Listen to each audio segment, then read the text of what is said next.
پہلا mobile phone جو ایجاد کیا گیا تھا اس کا وزن تقریباً 1.1 کلو گرام تھا۔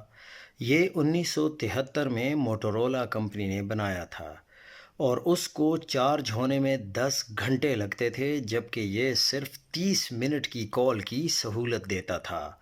اس کی قیمت تقریباً 3500 امریکی ڈالر تھی، جو آج کے دور کے حساب سے بہت زیادہ تھی۔ پہلا موبائل فون جو 1973 میں ایجاد کیا گیا وہ موٹورولا ڈیفائن تھا۔ اس فون کو موٹورولا کے انجینئر مارٹن کوپر نے ڈیزائن کیا تھا۔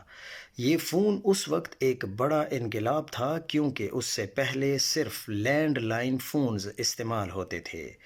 موٹورولا ڈیفائن موبائل فون نے 1983 میں عوامی طور پر متعارف کرایا اور اسے پہلا موبائل فون کے طور پر تسلیم کیا جاتا ہے۔ یہ فون اس وقت کے معیار کے لحاظ سے بہت مہنگا تھا، مگر اس کے ذریعے لوگوں کو موبائل کمیونیکیشن کی دنیا میں ایک نیا دروازہ کھولنے کا موقع ملا۔ آج کے جدید اسمارٹ فونز کے مقابلے میں یہ فون بہت سادہ تھا، مگر اس کی ایجاد نے موبائل ٹیکنالوجی کے لیے بنیاد فراہم کی۔